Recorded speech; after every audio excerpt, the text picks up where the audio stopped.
Hello ladies, మనము ఇంట్లో రెగ్యులర్గా వాడే నైటీస్, ఈ నైటీ డ్రెస్సెస్ని నీట్గా ఫోల్డ్ చేసి ఎలా మనము ఆర్గనైజ్ చేసుకోవచ్చు, ఏ రకంగా పెట్టుకుంటే మనకి స్పేస్ తక్కువ పడి ఎక్కువ బట్టలు పెట్టుకోవడానికి ఉంటుందనేది కంప్లీట్ వీడియోని అమ్ము సుకన్య వ్లాగ్స్లో వేశాను, వెళ్ళి చూడండి. ఇక్కడైతే మీకు జస్ట్ ఊరికే సింపుల్గా చూపిస్తున్నాను.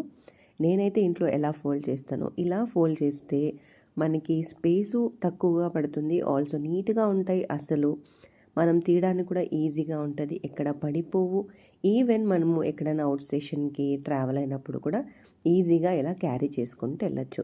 చాలా అంటే చాలా స్పేసు మనకి ఎక్కువ దొరుకుతుంది ఇలా మనం ఫోల్డ్ చేసి పెట్టుకుంటే. ఆల్సో నైటీస్ కూడా ఐరన్ అవసరమే లేకుండా నీట్గా ఉంటాయి. మనం రెగ్యులర్గా వాడుకోవడానికి చాలా అంటే చాలా బాగుంటుంది. ఇన్ కేస్ మీరు ఇలా ఫోల్డ్ చేసి పెట్టుకున్నారంటే మీ వార్డ్రోబ్ కూడా చాలా అందంగా ఉంటుంది. నేనైతే 2 రకాలుగా ఎలా పెట్టుకోవచ్చు అనేది కూడా వీడియో చేశాను, ఒకసారి చూడండి. ఇక్కడైతే డైరెక్ట్గా మనం వార్డ్రోబ్లో పెట్టుకునేటట్లయితే ఇలా మనము ఈజీగా పెట్టేసుకోవచ్చు. తీసుకోవడానికి కూడా చాలా ఈజీగా కూడా ఉంటుంది.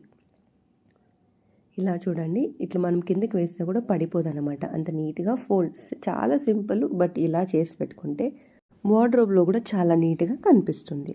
ఆల్సో మనము ఇలాంటి స్టోరేజ్ బ్యాగ్స్లో కూడా పెట్టుకోవచ్చు అనమాట. ఈ బ్యాగ్స్ నేను ఆల్రెడీ బృందా వీడియోలో చేశాను కదా, ఈ బ్యాగ్స్లో కూడా మనం పెట్టుకుంటే నీట్గా ఉంటాయి.